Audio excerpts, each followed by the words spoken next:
Next up on WTV, next year's Snuka candidates, open canvas in the art hallway, and today's Sports Minute. WTV's Daily Update starts now.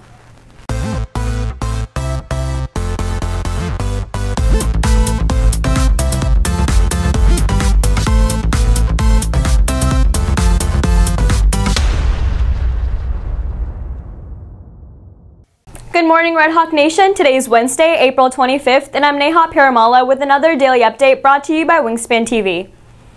With the school year starting its last grading period, many clubs and organizations are looking for next year's officers. Juniors and student council are giving speeches to narrow down the field. WTV's Caitlin Kleibert has a story. Yesterday, during third period, the 5 candidates running for Snuka president presented their speeches to the Snuka class.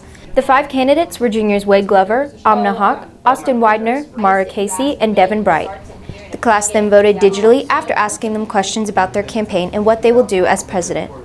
Out of the 5 candidates, Wade Glover and Amna Hawk are moving on to the final elections. It feels good knowing that my classmates in Stuco know that I can contribute to the class and value my leadership, and it's nice knowing that they trust me enough to lead next year.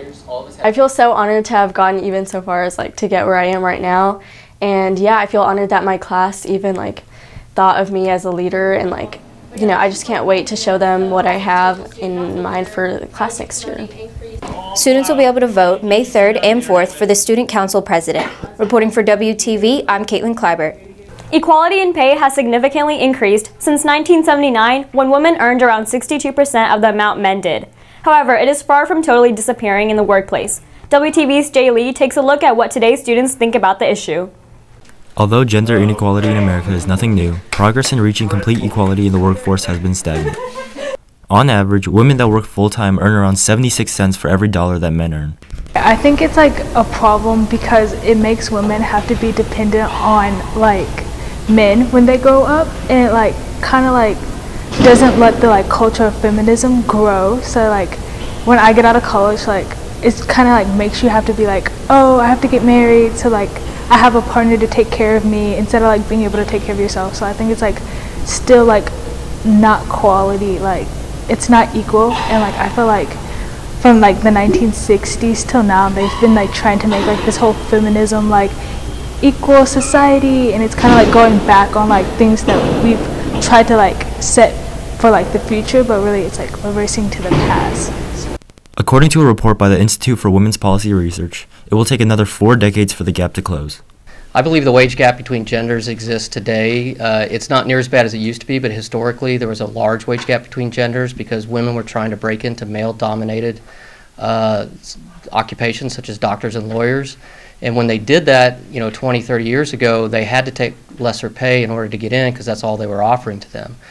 Since then, there's been legislation passed that's not allowed, but it still exists sometimes because some of the people that dominate some of those occupations still have the prejudices that existed from 20, 30 years ago. It's changing a lot, but it still has a little ways to go. This means that many young women who are in high school today may experience a wage gap as they begin to enter the workforce. It's definitely a concern because being a female, you can't live with your parents forever, but you also know it's harder. You have to work harder, you have to work 10 times harder, you have to be smarter, you have to keep building up knowledge, or else you will fall behind and you will have to be dependent on somebody. Reporting for WTV, I'm Jay Lee. A new canvas now hangs in the art hallway of the school. However, the painting is never the same. WTV's Ariella Rodriguez has a story. In the H hallway, the art department has a canvas that is repainted every 3 weeks. Art teacher Perny Fallon had the idea to allow students to express themselves while at the same time recycling a canvas. We're doing the open canvas just as a way for the artists to express themselves without any limitations or assignments or anything that they have to be constrained with. Also, it's a way for the public or the students who are passing by to see art in progress and to see how a piece of art comes together. Artists are chosen by Fallon from last year's students who turned in AP portfolios and received high scores. The only rule to this open canvas is that the artist must leave part of the previous painting exposed. The artist has 1 week to paint over the previous painting and 2 weeks of hang time. So I know that this is a new thing this year, but I think it's really cool that she's letting students paint on the canvas, especially since it's like free painting, which means like they can paint whatever they want, and it really shows like how creative someone can be if they decide to paint whatever. Reporting for WTV, this is Ariel Rodriguez. Baseball played last night. Here's today's Sports Minute. The baseball team was in action last night as they traveled to Reedy to take on the Lions, with the Lions being their last back-to-back matchup of the season. Coming off an 11-0 win against Frisco, the boys looked to keep things going against the Lions, however, couldn't do so as they lost 10-6. The boys will face the Lions again and play their final game of the season on Friday at Liberty at 7:30 p.m. The girls' golf team is competing in the regional tournament today and tomorrow at the Rockwall Golf and Athletic Club. The girls finished in second place in District 13 5A and will compete against 15 other teams at the Regional 2 tournament. The top 3 teams from the tournament, along with the top 3 individual medalists not on an advancing team, will qualify for the State 5A Girls Golf Tournament in Georgetown in May. Reporting for WTV, I'm Surya Ravichandran. If you're looking for more from Wingspan, you can follow us at Liberty Wingspan on Twitter, Instagram, and Facebook, and visit our award-winning website, libertywingspan.com. Please stay tuned for today's announcements.